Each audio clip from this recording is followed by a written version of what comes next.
Hey, what's good, everybody? Welcome to another live session with the Hype Magazine. I'm your editor-in-chief, Jerry Doby, and today I've got this young lion by the name of Daniel Augustin.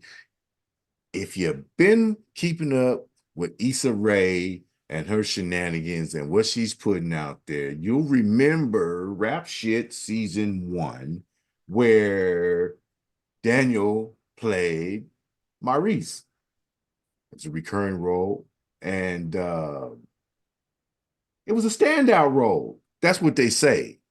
He Thank might you. not Thank feel you. that way, but I definitely think it was a benchmark for you, and definitely in our experience, uh, I mean, like you got a lot of stuff going on. You're making music, videos, and we'll ask about your your music video. I want to know if you were behind the camera as well as the actual subject.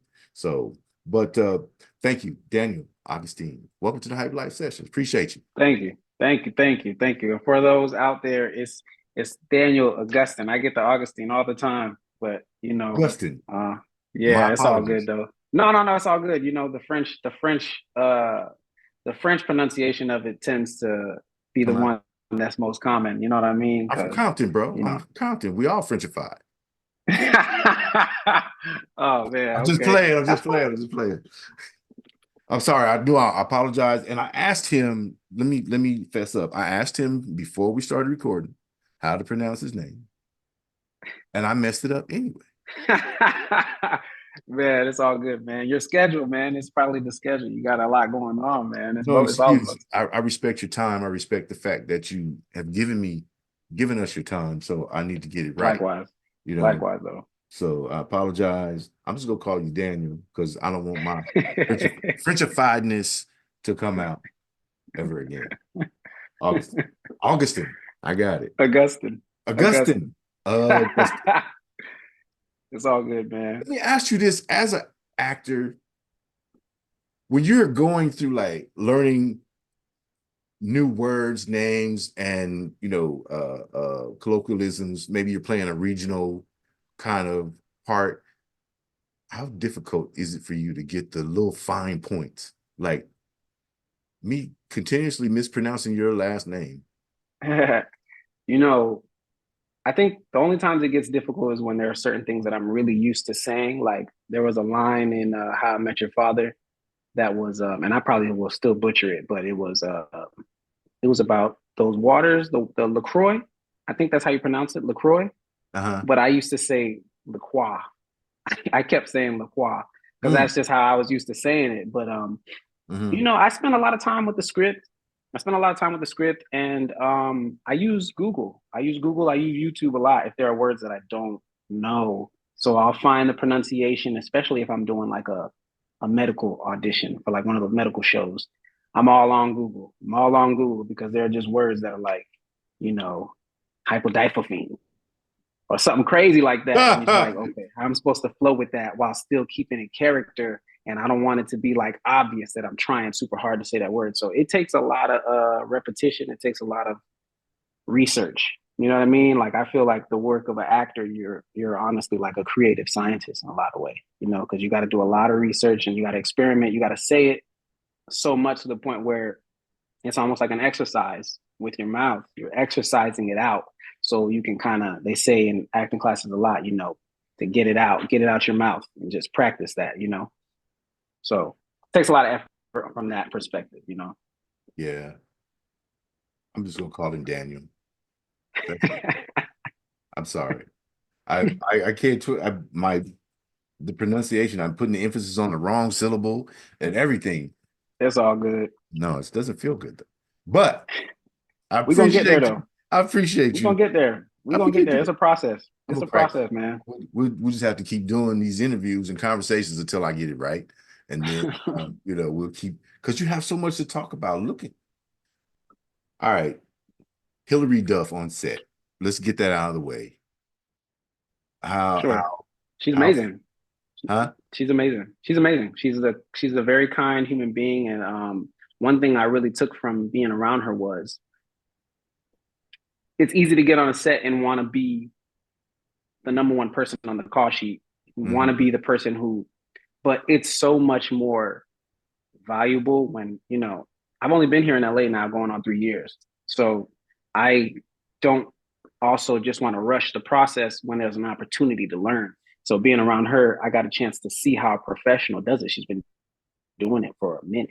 You know what I'm saying? She's been doing it since she was a child. So she got so many experiences, but the way she carries herself on set is graceful. She's kind, you know, and very considerate, man. I remember talking to her about how she raises chickens in her backyard.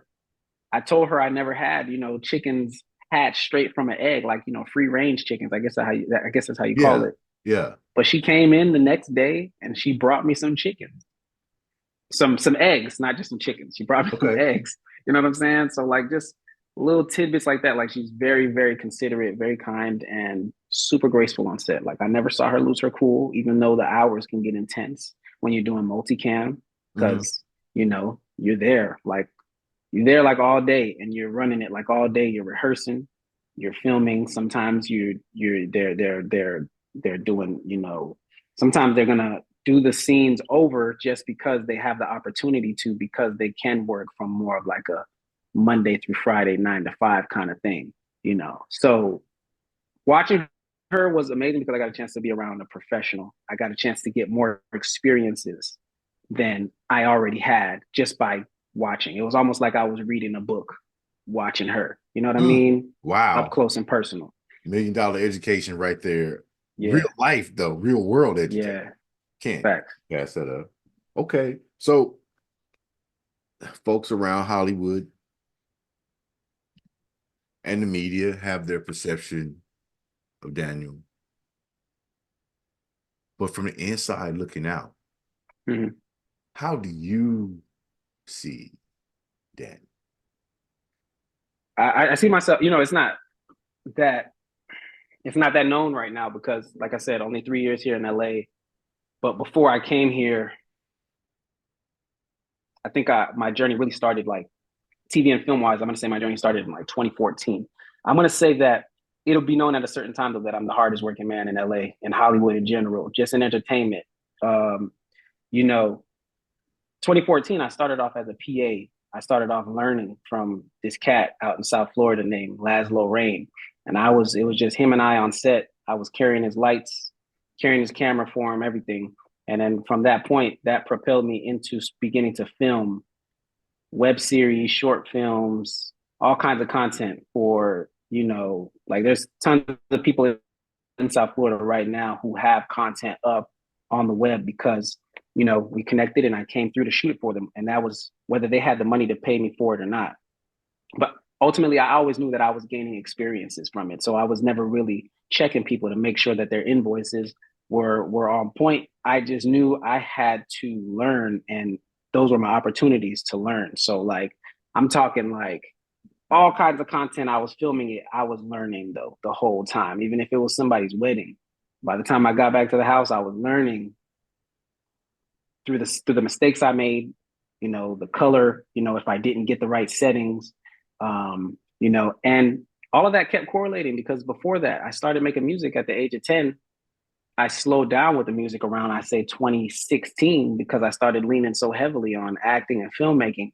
But once I started editing, I started to realize that, wow, like this is also still very similar. It's just got a picture involved now. It's just a moving picture involved. But you know, when you're mixing the music, you're still playing with the Lego blocks. It still looks like just a bunch of blocks, and you know, you're just playing with the sound, fade here, cut there. Now, when you're doing with the film and TV, you know, I didn't necessarily know what to do with the picture right away, but I knew that, okay, so sound is still involved. So I still had that part that I can incorporate. And ultimately, I just kept marrying all these things together.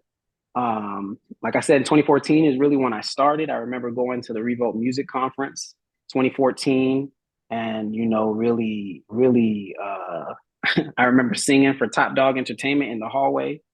I remember pulling Neo to the side. I gave him a CD. Jim Jones, I gave him a CD. You know, these people probably would never remember any of this stuff, but I say the hardest working man in Hollywood because it's full circle. It's not just music. You know, it's music, it's TV and film, podcasting.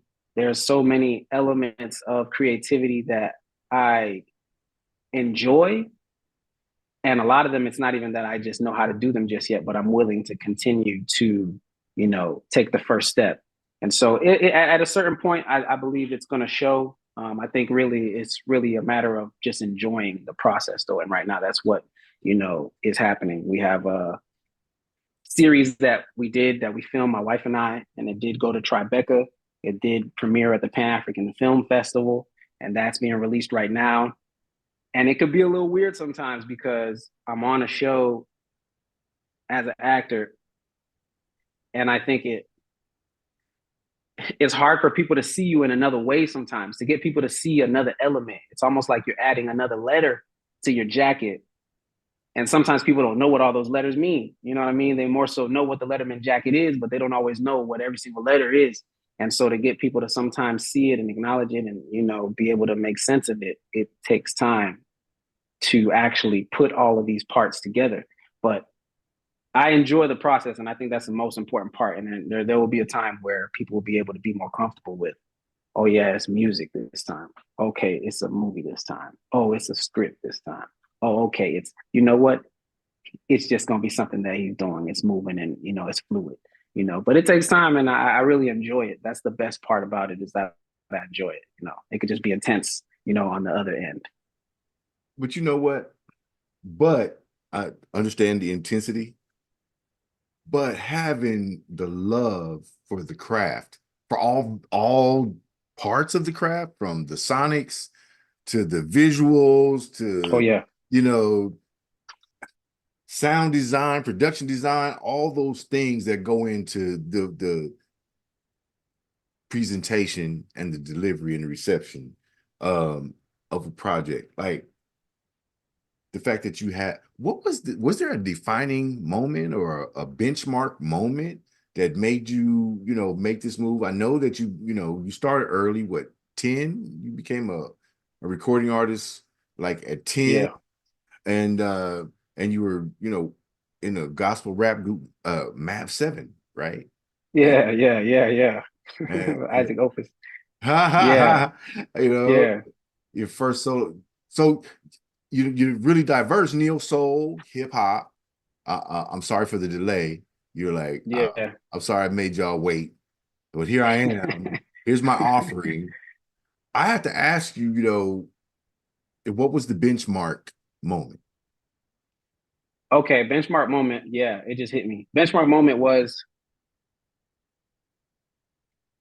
when High School Musical came out and when Kanye dropped the Dark Twisted Fantasy.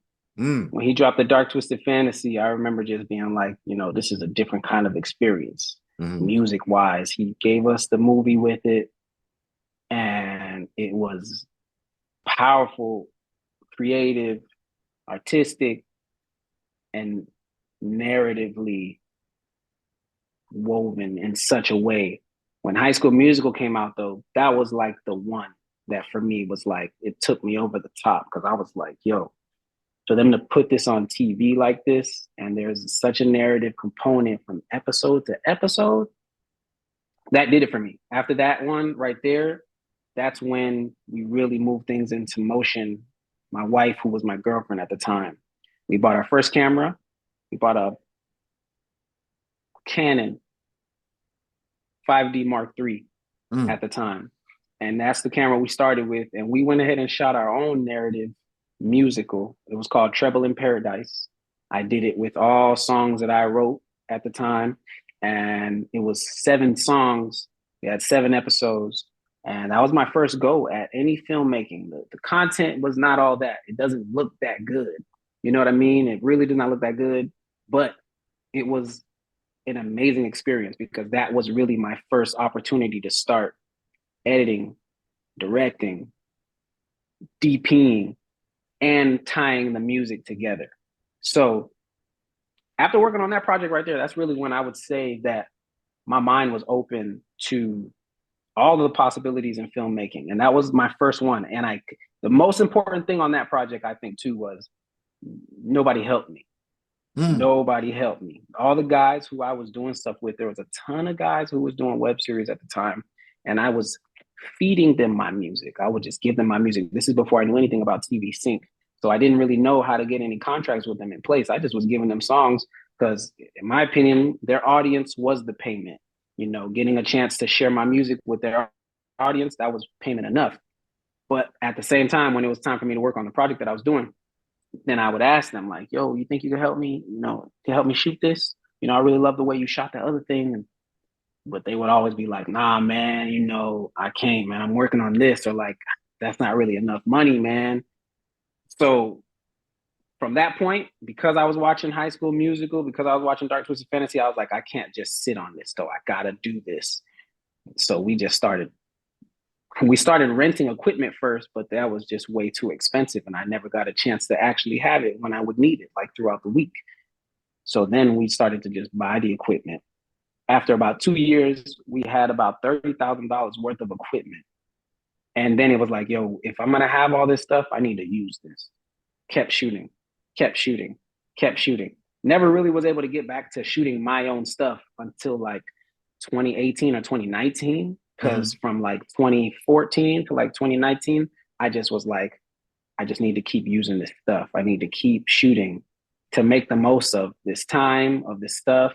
And by about 2018, 2019, we got back into shooting something that I was in again. And now I don't really necessarily always shoot stuff that I put myself in because I want to be able to master some part of the experience. I don't want to make it about me so much where I put myself in it as a performer. So, like the latest project we have right now called Kinfolk the Series, I didn't show up in that one. I didn't show up in that one. I only showed up once, and that's just as a background actor. And that's just because by that time, the scene that I was shooting, it was simpler and it was fun for me to just kind of play around. Nobody's even going to notice me, I don't think, in that one. You But were too I stayed busy. behind the camera. You were What's too that? busy. You produced it, directed it. You were the Yeah, cinematographer. yeah. There was a lot going on By the there, so time I you wanted to front be the able to camera. master that part. Yeah, I wanted to master that part because if I was trying to make sure I was in it as a performer, I feel like the other actors would not have gotten their just due in those scenes or in those moments because it would have been even more overwhelming to take care of all the moving parts, you Right. know. So that started airing November 11th November 11th, yeah. and runs through December the 16th on the Tough Love series on YouTube on their Yeah, YouTube yeah, channel. yeah. Yeah, man. It's Um, doing pretty good right now. We just noticed the other day we got 20,000 views in 2 weeks on the pilot episode. We're very, very excited about that, man. And I really enjoy that show. I really love that show. I love that, you know, that intellectual property. My wife wrote that, and you know I'm really proud of her for that. And all the actors on that show went above and beyond, man. Above and beyond. From my wife, she's the lead of it. My wife, Amethyst Davis, Terrence Milan, Isaac Gooden, uh, uh, uh, uh, Jay Devon Johnson, and so many more. Tony Tanaj, and you know I'm mad that I'm not getting all the names right now, but so many. The actors really just went above and beyond and turned it into something that you know it normally you normally don't get that kind of content, in my opinion, out of like web series. I don't even like to call it a web series. I more so like to call it a proof of concept because I really believe it's a show that could be on television, and not just because I want it to be, but because I think there's a sense of believability in it that you don't get out of a lot of web series, and I think it is rooted in something that people can really resonate with, which is family dynamics. A lot of times there's a lot of web series and a lot of shows that we see that's more so geared towards like friends trying to make it, friends, homies. The family is really where it always starts at. That's where it always starts at. When you go out into the world and you're kind of messing up with something and something's a little off, you go to therapy. A lot of times it goes back to family. You know what I mean? And so that show was really something where I just, you know, I'm very excited about it. You know, like I said, it got a chance to go to Tribeca, and that was like one of the highlights of the independent filmmaking experience because Tribeca is the top 5 film festivals in the world, in my opinion. huge, even for us on the outside looking in. That's huge to hear Tribeca or Sundance. Those Oh are, yeah, you know, oh yeah, you hear those names, and now South by Southwest, I think, is starting to pick up as oh well yeah, with their film festival. oh Of yeah. course, and of course, we have the African, you know, American Film Festival as well. Hmm. So you talked a lot about family. You know, family is a big thing, and I love the fact that you have the family business going. The wife is writing, you're shooting, Yeah. you're her lens, she's your muse, et cetera, et cetera. But creativity, there have to be some wild moments. I don't even know how to broach this, but I'm going to just go dive head Let's first. get it. Let's All get it. right. So I know, that there are fan engagements of all types. There are questions that constantly come up. I think uh it's one of the more sensitive questions to be asked about, All right. intimacy on film, so to speak. Ah. And so, well, that's, intimacy on film, in the bedroom, it's a stage, same difference, right? For sure. For sure. But so you made like this movie like music video called Movie. Yeah. Hey, hey. I don't get too deep into it, but y'all need to go watch it. If Oh, for sure. I've been married 20 years, that I had fun. Oh man. You feel me? Wow. So Wow. I'm like, you know what? It is a stage. And, we don't always, we spend a lot of time bringing our best foot forward to outsiders, uh, bring some of that home, you know, Mm, all the creativity that you use on someone else's project, your lifelong commitment, the project that you committed to is that relationship. And so mm, that's, I wasn't trying to be funny. And but this was kind of, as an old serious dude, I was like, that's a metaphor for, hey, bring the good stuff home to get the good stuff. mm, Don't be nice and smile at everybody else. Come home, put some time, some thought, find the rhythm, of your partner, and, you know, mm. do I something love that, that. it's like, Yeah, yeah, yeah. tango, the sexiest dance ever. Oh yeah. Everybody talk about the lambada, but no, I'm like, tango, it's intricate. Tango is nice. It is. It Yes. is. It is. My wife and I have been talking about getting some dancing classes like that. And Uh, I love that you said that, man. That's real. Because one of the main things I really would want people to take from movie, from that song, from that video, is the playfulness of it. It's the playfulness of it. I think to be able to have a relationship with somebody, it's easy to take it for granted. It's easy to take every day for granted because you're just thinking that you're just trying to get to the next year. You're just trying to, but man, to actually get there, you got to find a way to make it fun and make it playful, make it something that you can enjoy. And so that is definitely one of the things that's most important to me. Part of the reason why I even wanted to do that song, and I got to thank Alvin Lewis and Stephen the guy. Stephen the guy produced it. Alvin and Stephen both they wrote that record. Part of the reason why I wanted to do that song though was because people were constantly and still do. They hit me up online, man, constantly asking me about the sex scenes. They're asking me do the sex scenes get done? Are they real? How does your wife feel about them? How do you feel about your wife's sex scenes? Because she's an actress too. So people have all these questions, man, and it's interesting. It's funny that people have these questions because I'm sure these are things that they want to be able to understand. There's actors who I meet who want to know how to have these conversations with their partners. So that's part of the reason why I wanted to do movie because it is a playful experience, but in the movie, in the music video movie that I hope feels like a movie, there is a lot of playing around, dressing up. You know what I mean? And that's something I want people to take from it. You know what I'm saying? This is your partner. It's going to have a sense of play. Y'all need a sense of play to be able to make movies for yourself, to be able to kind of make your own relationship feel like a movie. You know what I mean? And y'all set your own premiere. Y'all can do y'all own thing. And, I just love how you put that though, because, you know, I'm trying to be classy. I feel you. I feel What you. I really wanted to say was, Ah. you know, no, I'm not gonna do it. I'm not gonna do it. My show, I can do it, but I ain't gonna do it. I ain't gonna do it. I ain't gonna do it. I feel you. I feel you. I I feel you. because I really appreciate. Look, bro, talking about work.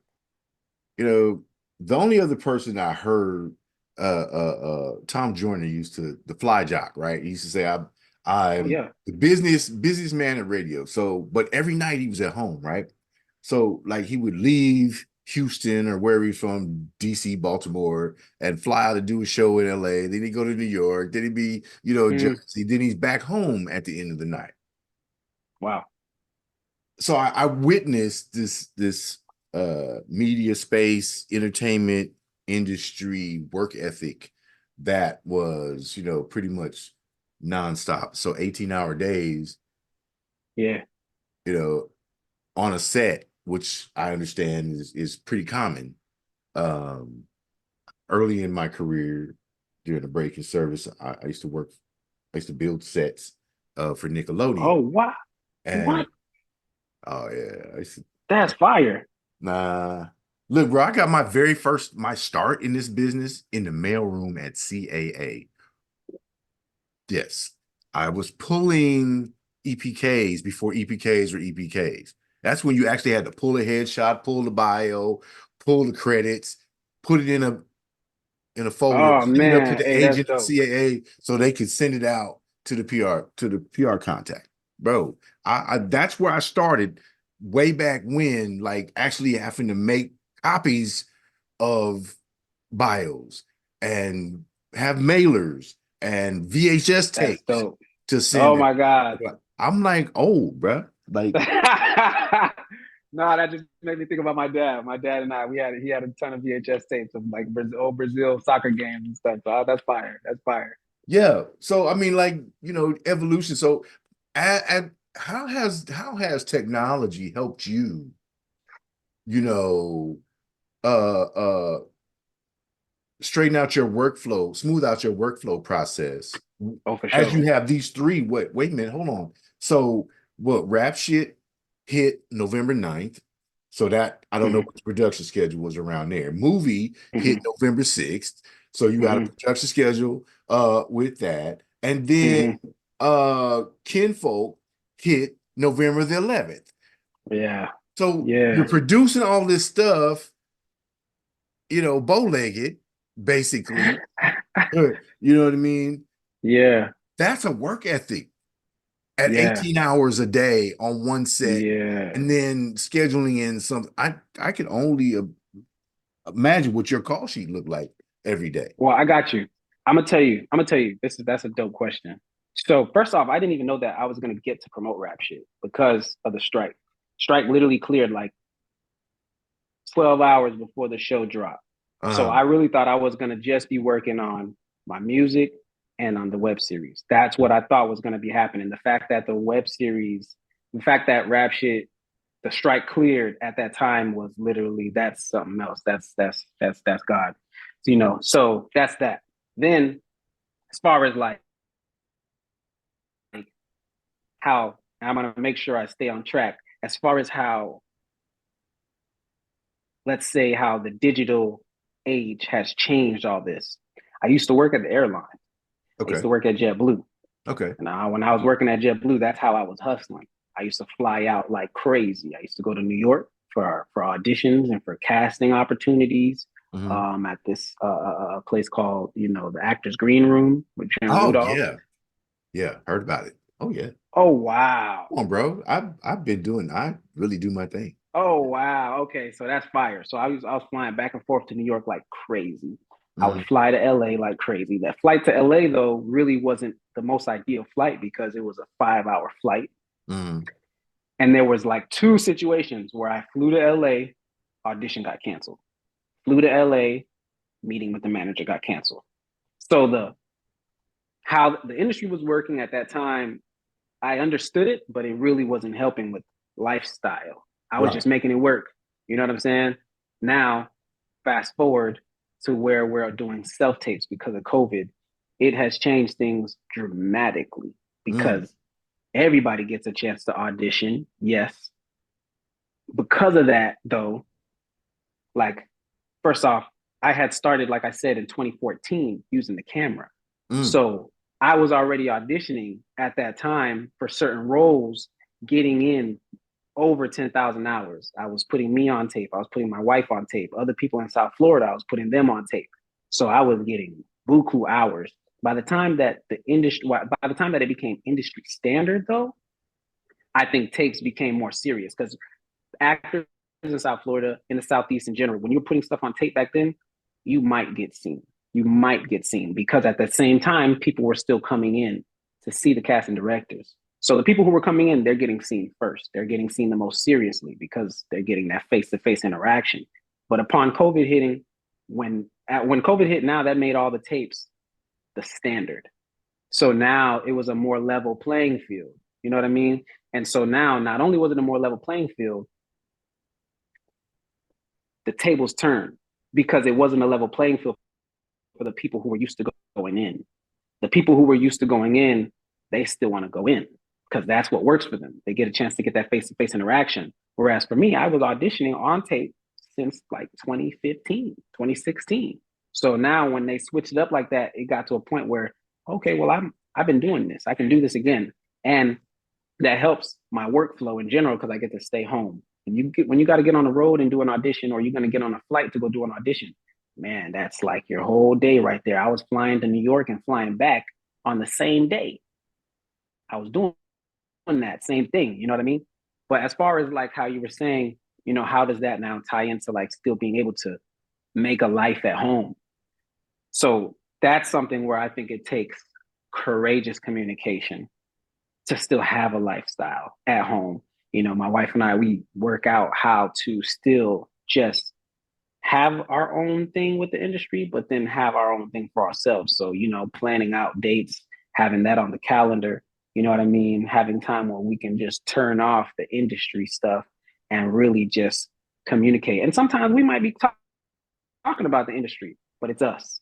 You know what I mean? It's us. And we're getting a chance to continue to connect and to build with each other. You know what I mean? And so digital wise, I think things going digital has helped tremendously because it allots for more time to be home, to stay home with your loved ones. And then because my wife and I are both performers, we can put each other on tape. So when she got an audition, she doesn't have to go to some self-tape reader over here in Burbank or something like that and wait or get on their calendar. She just lets me know. And whenever she's ready, I go upstairs and then boom, okay, cool. I'm reading for her for an hour, 2 hours. And then when it's time for her to edit her tape, that's something that I was able to help her do because I knew how to edit.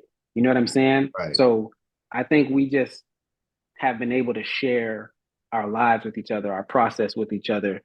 That way we both have an opportunity to have these opportunities. You know what I mean? I think we're giving each other opportunities to create opportunities in a sense. I hope that makes sense. It sounds poetic. No, it's beautiful. It's a deeper way of explaining the family business. Yeah. We can talk about teaching our kids about generational wealth and you got to have three LLCs, a C corp, and a trust, and then this one could be irrevocable, this one could be revocable, but you know what I mean, all that. But in action, I know how to shoot your stuff. I know how to edit your stuff.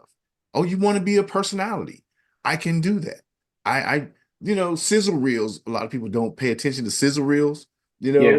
anymore, unless you're inside the industry, commercial reels, sizzle reels, whatever, acting reels, stunt reels, whatever it is that's your niche. Having those tools professionally done by somebody who's got an eye, who Oh yeah. also understands, the director of cinematography, Yeah. I mean, you can't. It makes for the world. It It's to makes a see how world of you difference. translated that from As Seen on TV to now Tribeca Film Festival and Yeah, helping your man. wife. The journey, the bricks, you put work clothes on your dream, and here you are. Oh man, I like how you put that. I stole it from I like Steve how you put Harvey. that. I didn't create that. I stole it from Steve Steve Harvey. is a good one to steal Yeah, yeah, from. yeah, Steve is a yeah. good one to steal from. He's a Yeah, good one to yeah. steal from I for had to give sure. him Yeah. credit though. I can't take that one, but it Okay. fits. And I live with that. And I go, man, that's a unique way of saying it. On top of that, I don't want to sound like Walter Cronkite or, anybody like that. I want people to understand that, I feel you. I got layers I got more layers than Shrek. They just don't know. Oh man, you ripping that, man. You need to be a writer on like late night TV. Oh This is no, good. no. You know, I love the freedom because I retired before I was 50, right? So Okay. from the Wow. military. And then here I am, I'm doing what I love to do. You know, I've you know, I've executed the mandates of VOA. If you want to know what VOA is, go look it up. But I'm not going to explain it. But I've done that part. I've, been the wolf, went where they wanted me to, became a better wolf, and then went and did what wolves did. Now I get an opportunity, to recover myself and meet myself again by Mm, having conversations with other people who are I get it. accomplishing, living their dreams, they're executing.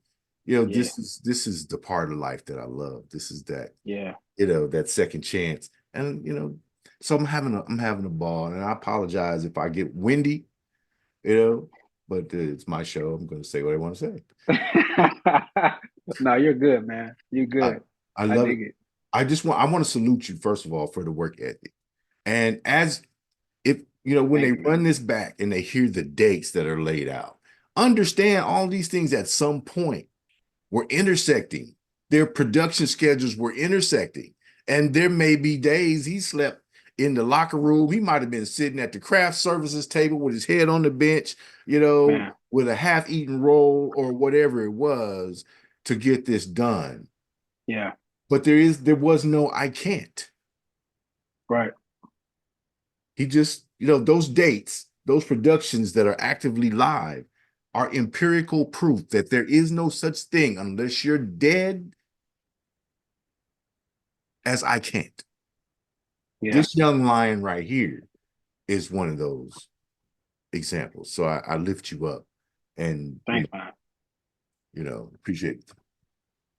I would like to know, because everything can't be serious, I would like to know what has been like the wildest story or song creation moment for you? Something that just sparked something out of the blue. Like, yo, that's a song. Or that's a film. I gotta write it down. Oh. I gotta get in the Oh. booth. Oh.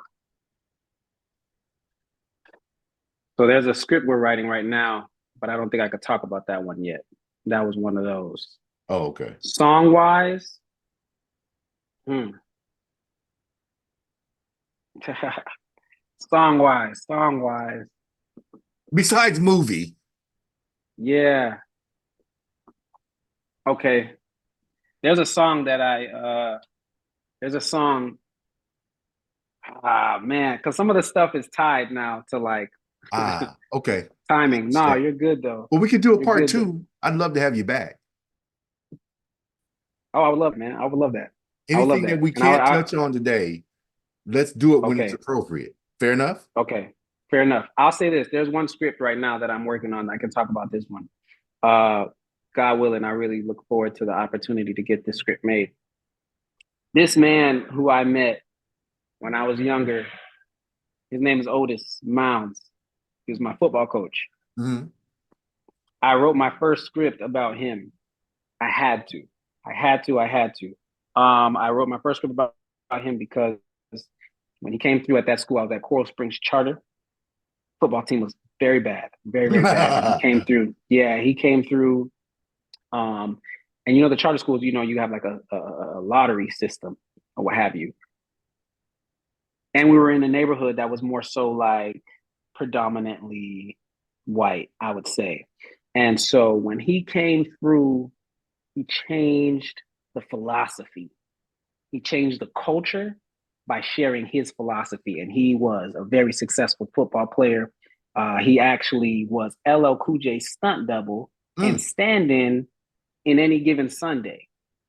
And to add to that, he did have NFL aspirations. He was very talented. He just was a troublemaker in Mm. high school. So upon me, like I could talk about songs all day because the song I do have songs that are just kind of like, boom, gotta do that, gotta do that. But those songs have music is coming up in this place too, where like when I was coming up, man, songs meant something different, man, because the one song you listen to, you can listen to it all day, every day. You might not ever cut it off. It'll be your favorite forever. And now it's coming to a point where people are like throwing songs by the wayside real fast, real fast. It's like there's this there's just so it feels like there's so much music now. And so the 2 minute track, 3 minute track that you have does not tend to live with people as much as it used to or as it could. But films and TV tend to stand the test of time a lot longer. Maybe because they get 10 episodes, maybe because they get 2, 3 seasons. I don't know. But sometimes they tend to be more culturally specific than some songs are getting a chance to be these days. So the script that I wrote about him in particular, it's a comedy. And I worked with a couple script consultants on it because I needed the assistance. I worked with this guy out in the UK called Dominic Morgan and Pilar Alessandra here in Los Angeles. Both of them helped me just stay on track, help me stay accountable. And I just think his story is going to be so relatable. He's still coaching right now. He's coaching at Louisiana Lafayette. He's coaching the defensive backs over there, but he's made such an impact on so many young men's lives because it's so easy as a young man to get to this place where you're just like, yeah, man, I'm trying to get to the league, man. I'm trying to go to the NFL. That's cool. But he'll talk to you and give you that real and let you know, listen, man, the NFL, a lot of people know that it stands for not for long. He'll give you this game and try to let you know, like, listen, man, when you go to college, you want to be able to actually use the college the way they're using you. You need to be able to focus on your branding. You need to be able to focus on the way you're showing up to work. There's people, he would just talk to us in a way where it's like, wasn't nobody talking like this to young men? You know what I'm saying? And he had so much to do with why I even got a football scholarship. Really, I wanted to play basketball growing up, but he just put me on game as to like little things like, man, you want to play basketball? It's 12 guys on the roster. They're giving out about 6 scholarships. You play football, it's 70 guys on that roster. They're giving out 40 to 50 scholarships. So your opportunity, law of average wise, is completely different. Little things like that, just communicating, and then just branding wise, he'll still incorporate stuff like, oh, you can play basketball. That's nice. We'll put that on your highlight tape, but we're going to highlight these things. So he was just one of those coaches who was different. He was not one of those coaches who was even there for the check that they give high school coaches. He was there in a sense where he had made so many mistakes.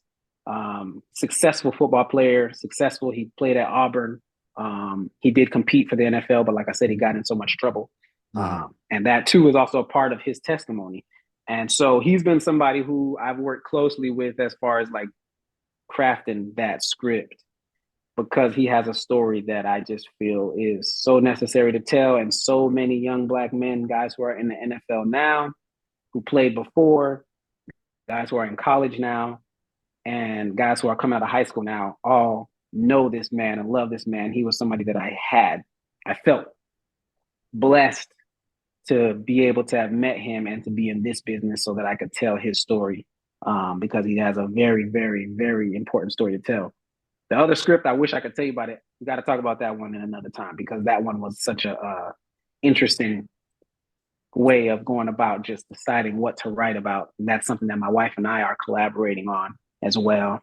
We're almost finished with that one. We're like 70 some odd pages in. It's just that if I say the name now, Right. I'm going to put that energy out there and somebody might, you know what I'm saying? So, I'll stay with the first one. It's called Coach O, and it's about Otis Mountains. That's the first one. Okay. I tend to, and thank God, the writer strike and all that stuff is over and everybody hopefully is happy and getting treated more fairly. And it's never going to be,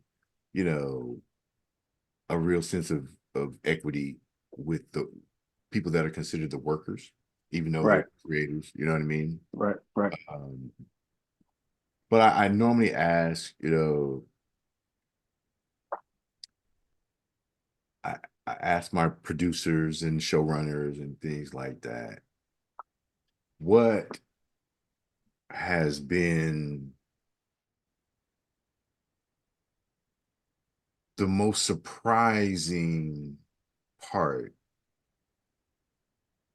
about the business of the entertainment business? Now, I understand that you have several prongs to hit from as a filmmaker, as an actor, as a Sure. creative on the music side, as well as the behind the scenes. So maybe you might have an example, a highlight from the artist side, from the music side that got you, and maybe from the film and television side.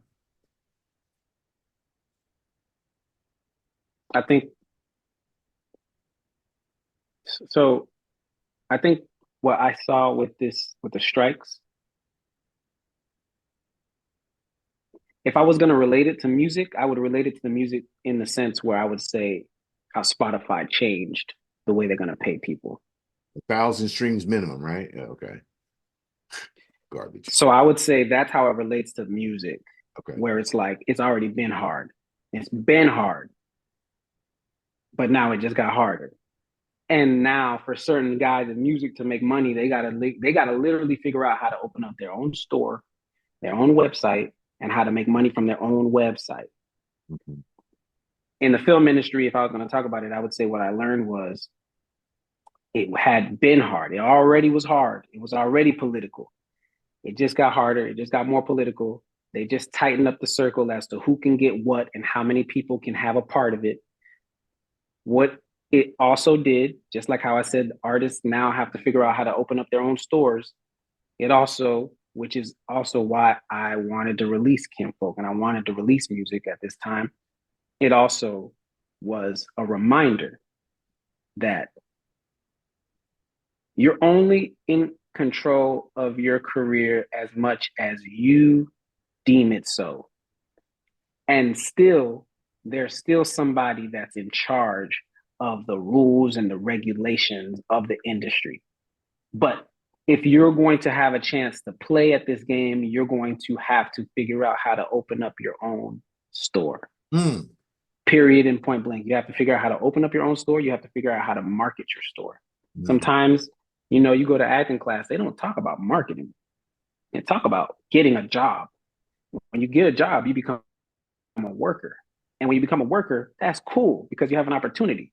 But as an employee, you now are beholden to what that industry or company is able to do. And now, so I was on How I Met Your Father, but upon there being a strike, How I Met Your Father got canceled. So let's just say that was my only show. If that was the only show that I was on, I would not have a job right now because the show that I'm on got canceled. And the show that I'm on got canceled because of the way that the industry, as far as I know, because they don't give you all of the details all the time. But what makes sense to me is the industry was on strike based on money. Here's a show with 6 or 7 actors who are the leads of it. I think I was number 7 or 8 on that call sheet. So here's a show with 6, 7 actors who are the leads of it, who I know for certain are making buku money. I know that much because I was in the mix and I knew what I was making. And if I was making what I was making, I could only imagine what Hillary was making. So if the contracts are changing now, that means they're going to have to pay all these people more now. And they might not be able to afford that based on the audience retention rate. Mm. And so that show went by the wayside. So now, if I'm just an employee and I'm depending on this job to feed my family, and you take that job from me at a time where I'm waiting to figure out how you guys can, figure out the money situation and so on and so forth, and then I just get word that it's over, what happens then? What happens if I don't have my own store up at the time? What happens if I'm not able to support myself at the time? You know what I'm saying?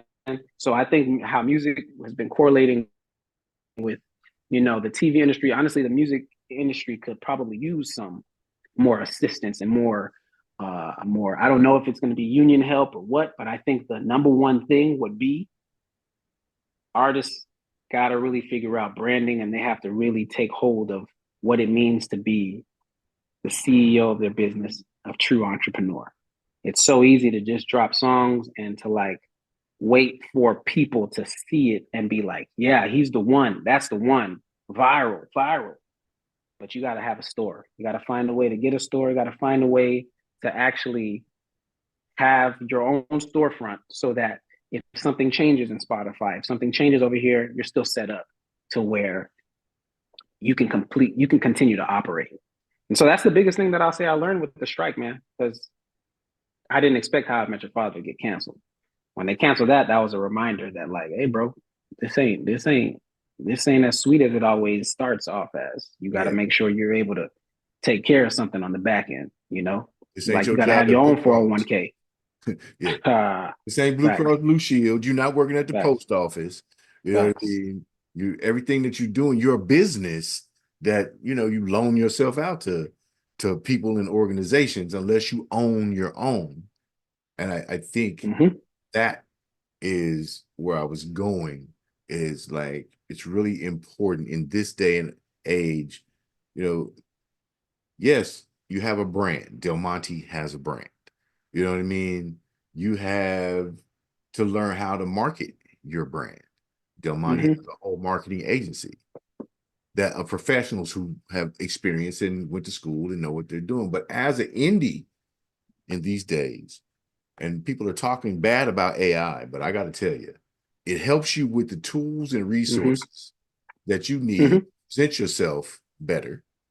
You could do your own EPK, your own bios, mm. your own Oh yeah, story oh synopsis. yeah, You could do all of that and yeah, put your emotion into it and take the computer out of it and put you back in it, but it help you yeah, flesh you out. So you mentioned, we talked about technology earlier and yeah. helping the workflow process. You know what I mean? You know, granted, you can't necessarily depend on a database that only runs up to 2021 to be factually correct and aware of current Mm-hmm, events, but AP down style has always been the same. You know what I mean? When you're writing, how to write your own bio, how to write a script. You all you want to shoot a video in the hood. That's all you can afford at the park. Okay, AI can help you write that treatment and get you a mm-hmm, decent. And that $500 videographer that you can afford around the corner can know what he's doing. He's got a great shot list. You've got, mm-hmm. you know, I. Why am I telling you? You do this. Is what you do. This is Oh, what for sure. I can see that there's a lot of fear around AI. I get the fear because I get human nature, you. but we don't get to decide all these things that happen. We have to just decide how we're gonna move forward. Like when TikTok dropped, I wasn't on TikTok because it was just another thing. And TikTok didn't need me to get on there because other people decided they was gonna get on there. So at Mhm. a certain point, human nature also decides, all right, I'm gonna just go ahead and follow them. I'm gonna go ahead and so I could see how it made a lot of people afraid, but even upon the contracts and even upon the contract conversations, it's still going to be in the contract. Right. It's not even something that they were able to take out. So it's really a matter of like understanding that sometimes there are things that are going to happen that might scare you, but doing the research on them is really everything. Doing the research on them is everything. Man, I probably would have ended up spending like a good $1,000 to $2,000 trying to get somebody to help me write my bio. I Hmm. didn't have to. I didn't have to. And that's just how it is. And I also understand too that the bio writer, they need their bread too. I get that. But I can only imagine how taxi drivers feel about Uber. Business is something that is ever evolving. And if we're not figuring out how to continue to market our services apart from whatever new is coming, there's a such thing as extinction, and it's been happening from the beginning of time with animals. It's been happening. It's not even just about technology. Extinction is real, and we have to find a way to not be caught up in the intersection of what can be coming. I don't think it's going to be that big of a deal, man. I think it's just scary at first. It's always scary at first. You know what I mean? But it's life changing too, and it's very helpful. Folks resistant to change. I you Facts. know, I've just watched, because I am not a creative, video creator or anything like that. But what I love is being able to load my conversations that I have into a AI platform Mm-hmm. and give it some keywords, Oh and yeah, it shoots me back 10 clips that it has gone it's crazy. through, surged, scrubbed for these 10 clips that apply to my keywords. I just need to be able to critically think on how I want to mind map the AI I program. like that. I like that. I have to mind map it Facts.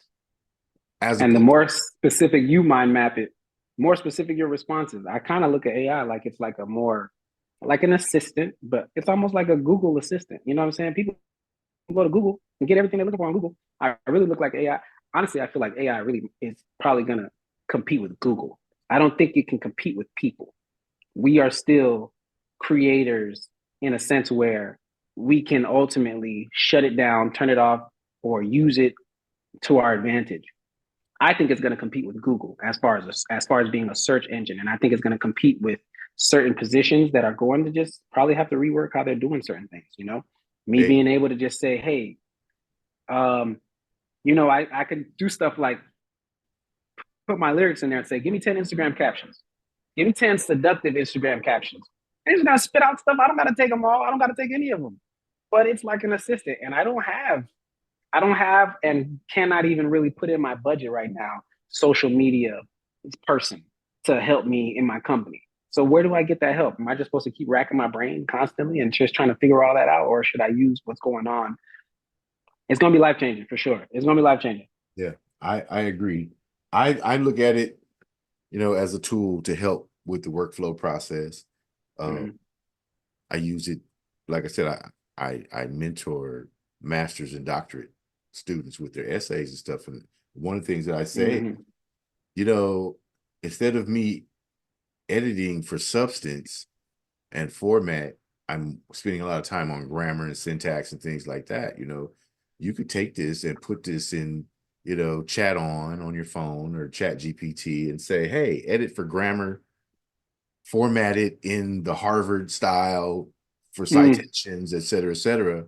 mm, Or use the style, tone, and format of People magazine, include subheadings and mm, feel me? and mm. You and ripped that. 30 seconds Yeah. later, my thought Elevated. is there for me. It's framed Yeah. out for me. Then I just have to go back and freak it. Yeah. You feel me? Yeah. So Yeah. Yeah. Yeah. Yeah. Yeah. Yeah. anyway, shout out Battle Cat. I mean, yeah, I love it. Anyway, so you've been interviewed, over your career by, I don't know, pretty much everybody, their cat, uncle, and dog, right? Is there a question that we um in the media community have failed to ask Daniel Augustin? Did I get it? Augustine. Augustine. Augustin. Augustin. I've been sitting here in my brain in the background, so I'm gonna say it again. Augustin. Ah, The yeah. inflection is on the second syllable. Augustin in the middle. Yeah. Got it. Did I get it? Augustin? You got it. Yeah, for Okay, sure. now finally. For I sure. I wasn't gonna leave here without getting it. And really in Uh, my brain, I'm listening to you and I'm formulating questions, I'm making notes. I'm like, I'm gonna say his name right before on record. I would have empirical proof that I could get it. uh, Augustine. oh man. For Yeah. sure. Yeah, Okay. that's it. So the second syllable. Got it. So I believe, what did I ask you? You were asking me if there's A something that has question. not been asked me. Yeah, yeah. That we've neglected as media people. We cover the surface and the stuff that they give us, you know what I mean? And I didn't know a lot about you, uh, but I took some time to put some things down, and I like to listen aggressively. And you actually pointed me back to my notes as if you were interviewing yourself, which is really a compliment. Um, Oh so, wow. I love it.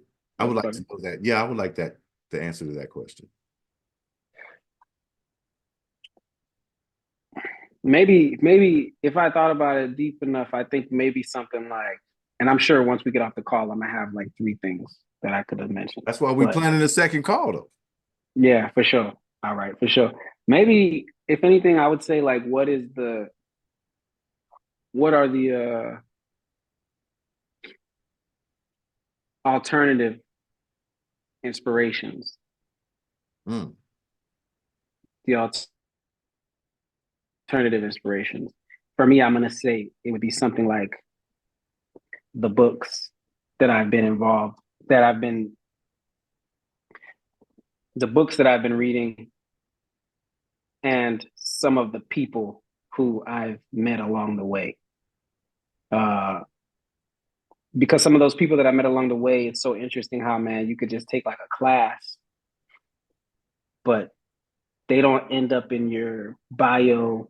They don't end up in your, you know, and like those books, those people have been, they're people who like, I almost feel like if I don't have them, I don't have this right now, because there's Mm, stuff that I can't say I would know, or I couldn't give if I didn't get it from them. You know what I'm saying? mm, So like I would mention people like Lori Wyman, who was a casting director in Miami. She was the first person who I really started to learn.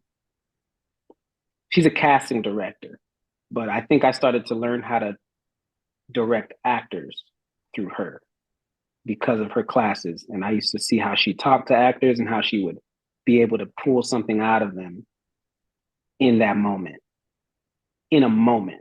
Because when you're on set, you're always burning, you're always losing time. As far as books, there's been so many of them, but I've needed like Quincy Jones's 12 Notes on Life and Creativity. mm, I've needed I've needed like just about anything that has come out of TD Jakes. I've needed that because it's been something that I needed on the days where I can't really have a conversation with somebody in the industry about certain things. There's been books like when Viola Davis gave the Finding Me memoir, because there's just certain lessons that she's going to have that you're not going to get from so many others. There's been, this is just like off the top of my head, one of my favorites is probably, it's called The Daily Stoic by Ryan Holiday. My wife actually introduced me to that one. And if I was going to mention maybe just one more, I'm going to say there was a book I read by, man, there's so many, man. I'm going to say there's a book I read called The Powerhouse. It's called Powerhouse. Powerhouse. It's a book about CAA. I'm not at CAA. I think the book was written by Andrew Miller, James Miller, James Andrew Miller, something like that. The reason why I mentioned that book is because you get reps in the industry and they tell you what they know. You can lean on them for their experiences, their relationships, their resources, but there are things that they don't tell you. There's things that they don't know. There's things that they simply don't want to tell you. And then there's so much that you can still know and still find a way to feed your experiences and kind of elevate what it is that you're able to do based on what you're finding research wise. And it helps how I show up at work. I don't show up at work the same way because I almost feel like I got playbooks. mm, I almost feel like I got playbooks that are giving me such insightful information. And it's not like everything in the book is not for you, but there's so much things from so many of these books that I think really are like, I think these are really like secret keys sometimes to being able to understand how to maneuver in a business where you really don't have all of the answers. There's also Sidney Poitier. He wrote one too called The Measure of a Man. That one meant so yeah. much to me. Getting his lessons. It's like, yo, I'm 35 years old and I've only been on screen for maybe 6, 7 years. But if I sit down with Sydney's book, it's not 6, 7 years no more. It's not 6, 7 years anymore. I'm literally getting years of experiences being, you know what I mean, fed to me. And like I said, this is not stuff you can get in an acting class. These books cost like $15 a pop. It's crazy because acting classes be like 800, 900, 1,000. And then you leave that class with just like the idea that you're going to book something and you're going to try to remember the stuff that they told you versus me sitting down with Sydney. It's like I'm sitting down with Sydney. It's like I'm sitting with him. He's talking to me. If you get the audio book, he's talking to you. You can hear his voice. And it's literally like, it's a completely different kind of experience because you're getting a chance to, these years of experiences that these people have, man, they're sharing it, and it feels like it's for free. It feels like I'm stealing it because it only cost me $15 and I get to literally have it and I can go back to it and I can pull back that chapter and I can pull back that line and he can tell me about an experience that he had with the director. And I think those are the things that I think I don't talk about that much because a lot of times people tend to more so be like curious about, you know, the sex scenes or you know what I mean. And I don't blame them because when we watch the scenes, they look so real. I don't blame people for wanting to know that, but I feel like for me to even pull those off, it's conversations I'm having while I'm just sitting down listening to Sydney talk, and I'm just like, oh, man, so that's how he did it. Okay, then I get and go watch the movie that he talked about in that chapter, and I'm like, oh, now I'm making my own. I'm making my own. I'm making my own. Just you know, I'm coming to like my own ideas about how this, that, and the third happened on top of what he's saying. And now when I show back up at work, I feel different. The other day I was at work, somebody said to me, the lead of the show, Ida Osman. She said to me, I won't forget this because it was one of the nicest things I think she said. She said a lot of kind things to me, but she's like, you remind me of Denzel Washington. You're just giving off a very professional aura. That meant a lot to me. That was like one of the biggest, best things I could have ever heard because this cat has been doing it for 20 plus years. He found a way to do it with the wife and kids, still got the same wife. So me hearing that, I know she probably never met him, but me hearing that just lets me know that's probably the time I spent with Sydney. Because when Denzel goes on stage and he talks about the awards he won, he talks about Sydney. You know what I'm saying? So I think that's something that I don't talk about in interviews much is what is the extra credit that I found that helps me throughout my life.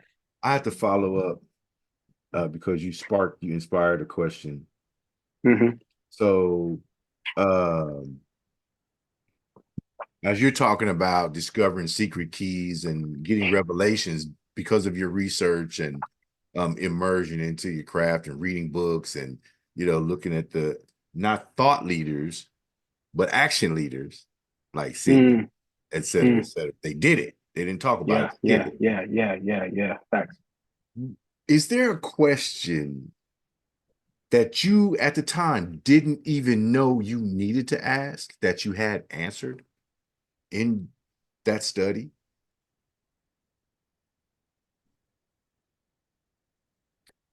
Yeah, man. How to there's a moment in the book Sydney talks about when he's having a conversation with the director and the director tells him to do something in the script. I think the director told him there was a moment that he had with and then at this time too, there's all kinds of racial things going on. But the director told him how he wanted him to respond to a character speaking to him in the script. But Sydney told the director, he had a very bold, courageous conversation with the director. The question I would say for me is, how do I empower myself when I'm not the one in charge? And Sydney talks about how he made a point to let the director know that that's not how an African American would respond in the scenario. In that scene, I don't remember the movie.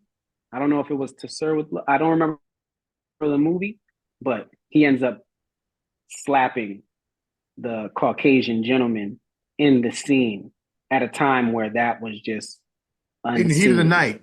That's In the heat of the night. in the heat of the night, yeah.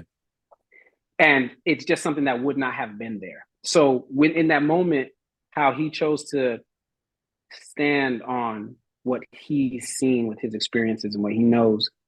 I cannot say how many times there's the smallest moment in a show where nobody's going to realize it because it's going to say it's directed by insert name here or written by insert name here. But there's so many moments now, even in rap shit specifically, where I spoke up for that. I spoke up for that, and I told them that's not how a Haitian would say this line. No, no, no, no. A Haitian millennial is going to talk like this. No, we got lingo. We got lingo in the streets. Right. This is how we talk. We say things like this. That's not in the script because there isn't a Haitian writer in that writer's room. They have a consultant, but the consultant's not always there. So when things are happening on the fly and things are kind of picking up and there's improv happening, they got to be able to trust somebody else who has more experiences than them with that culture, in that culture, with that dialect, so on and so forth. And so hearing him talk about it, it was just like, wow, man, okay, cool. You were able to do it on a set where you were like the lone black dude. Okay, all right, all right. And sometimes, not on rap shit specifically, but you know, How I Met Your Father, Grey's Anatomy. There are moments where ain't no other black person there in that moment, in that room. No, it's me and a Caucasian director or a female Hispanic director. So learning how to speak up for yourself is it's trippy, man. It's trippy to get there in this industry, especially because we all just want to do it so bad. It's such a dream that we'll just let anybody tell us what to do sometimes. But like, nah, to be able to genuinely get in there and say, no, I don't think that's how it is. It gives you a sense of like, it's a different kind of pride you can have now and with that character and with that story because you know what you brought to it too. And now it feels like a true sense of collaboration. It doesn't just feel like just a job somebody asked me to do. It's like, nah, I know that wouldn't have been in there if it wasn't for this, you know? I love that. I love that. I love that. I love that. So that, of course, inspired another question, and probably you would have me talking for the next 6 hours because I'm you bring so much value to the We're gonna conversation. have to do a lunch. You're gonna have to Yeah, do a hey, lunch. I will fly in for that. Especially if you could take me to the best oxtails or Cuban sandwich. Oh, I got you. Feel me? I will get I on a got you. plane and come for oxtails. You know you I thought understand. you was in Compton. You're not in Compton? No, I'm in Kansas City right now. I retired. Oh, Yeah. No, I was playing when I said I'm actually from South Central. I'm not from Compton, but I spent a lot of oh, time in Compton. You know what I mean? Like I was fire. just playing. I was playing Okay. with that. Okay. When I talk about my Frenchifiedness, it was from all the time that that's the inside joke. If you Shaquita is from Compton, why? Because her name is Frenchified. You know what I mean? Ah. But yes, I'm gonna respect your time, and I appreciate your patience with me, and Oh, for sure, man. I look forward to it. I wanted to ask one last question on the Stuffy. serious tip because you're talking about how do you express yourself maybe to this director or you're the only person in the writer's room. It's different when you're married to someone that you're writing with. Talk to me about the husband and wife writing room and what might that look like? Ooh. Ooh. That's a good one. All right. So first off, in TV, the writer is the leader, main leader. Hierarchy wise, it goes writer and then director. Movies, director, writer. That's just kind of like unspoken rules. So I always keep that in mind that my wife wrote this, so I want what she wrote to be what's on the screen. But at the same time, I'm not here just to do, I'm not here just to press the buttons that people ask me to press. I do have experiences that if I implement those experiences, it's going to change the process. Now, with that said, there's a challenge because this is not just a writer who hired me or paid me or I paid them. It's my wife. So now how we communicate is going to tie into it all. So I'll say for the first few projects, that was very challenging. to work together because she's going to take the work more sensitive because she really wants it to be able to go the way she wants it to go, especially since she's working with somebody that she knows. This is not a stranger she knows. But at the same time, when you get into the weeds of directing and editing, everything changes because certain things are going to change based on time. Certain things are going to change based on communication and the people that are on set. And ultimately, when you are editing, my personal opinion, and it's well documented, that's a rewrite. That's a complete rewrite because the edit is based on what you got and what you need to put out there now. It's not just, I personally look at the main script, the first script, like it's the blueprint script. This is what we're going to go build. But we might need to change this because of the plumbing here. We don't always know that the plumbing is funny. So the way that room looks is I go in there with grace because I know that you wrote this. I know these are your words. This is your story. This is something you're very inspired by. But the collaborative process always has to be first. And from a collaborative perspective, well, if I'm directing this, I love this, but we need to be able to get, like how I'm going to communicate with her sometimes is, I love this, but we need to be able to get from here to here. How do we do that? So there's a lot of figuring out how to communicate beyond your relationship because it's not just, you know, hugs and kisses in there. Now you're talking about something that this person is passionate about. It's almost no room for hugs and kisses when you get the passion based on the work. You know what I mean? So she doesn't want to just see her stuff get cut. But we have to earn those conversations. We have to earn it. So how to earn it sometimes comes through bold communication, courageous communication, uncomfortable communication, which I think you can't have a successful marriage if you don't have uncomfortable conversations. I heard TD Jakes say once, it takes me 30 minutes to marry you, but it's going to take you 30 years to be married. And I get that because some of the conversations we've had to have, whether it be on set or while we're writing, can be challenging because she might challenge me in a way where I don't want to be challenged right now. Right. But I got to respect that, no, she wrote this. So, you know, and if I don't let her challenge me sometimes, well, I'm not letting her be empowered. But then at the same time, I need to also be able to let her know when it's not time to challenge me. I'm here doing the work that you don't do. So there also has to be an empowerment that comes through you for me so that I can do what I can do for you and for us. And that has just been a process because it takes uncomfortable conversations, sometimes uncomfortable settings. And then there's also just because I've been filming everything, like on the last one, I didn't have the help of having like an audio person and a gaffer. I filmed it, I lit it, and I did the audio. So when I was editing it, I also have the footage and I can hear me talking. I can hear what happened. I could see it. And so there was also me being able to take from that and being able to be like, oh man, okay, I don't like how I communicated that. All right, okay. So there's also a sense of like, everybody got to stay working on themselves. It's not, you know, we can't be looking at it like everything we're gonna do is perfect. We got to come into it with grace, and that's something that I really feel like it's just I take full ownership and accountability of setting the tone for grace giving, setting the tone for grace giving automatically, so that if there was something today that was funny, it's on. I automatically put it on me. If we showed up 5 minutes late, I automatically put it on me, just based on a tone setting kind of approach. And it's really the only way I feel like I can do this to make it work. Otherwise, it's too easy to play the blame game. And what I feel like we're able to do is bigger than blaming. It's bigger than who's right and who's wrong. It's a big picture goal. And because there's a big picture goal, it allots for, because there's a big picture goal, it lets me know how necessary grace is. Because there's no way we can get to that big picture without some grace. Jordan punched some dude in the face, man. He punched some dude in the face and they still got 6 rings. They had to figure out how to get past that.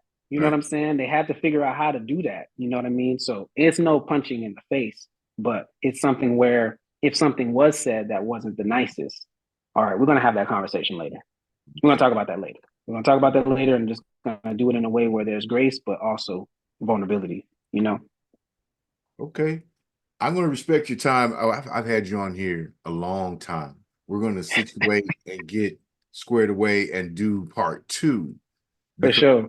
there's no way we get to end this on where a regular guy such as myself, married 20 years, has figured out that when she's right, she's right. When I'm not wrong, she's still right. Actually having someone who, on the other hand, you have to force them to allow you to be the subject matter expert that you are in this team situation, as you support one another. So certainly another conversation might be 3 parts of this conversation. Look, I'm not mad at it. I'm not mad at it. Daniel Augustin. Hey, let's go. I got Let's you. go. You know what I mean? Right now, running right now, you can't miss them. Rap Shit Season 1. That's rolling. Movie just dropped, and it's a movie. It's based on, well, we already had the discussion. Right. Then, the Kinfolk series, which is also rolling through. It's live on the Tough Love series YouTube channel. So Yeah. Check this young lion out. He is it's Rap Shit Season 2. I apologize. Yeah, both of them. Nah, they can watch both of them are going, but currently, right now, he's revamped his role of Maurice in Rap Shit Season 2, which is hit. It premiered November the 9th and is running now. So I apologize that I didn't say 2. He's in both of them, but he's back again. And then so really proud of this young, aware brother. And thank you so much for thank you, man. All you do. Until next time, we out. For sure. Peace.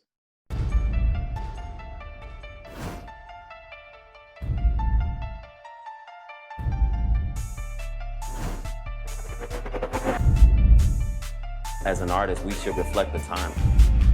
Why you so talented? Because I'm black. Why you so amazing?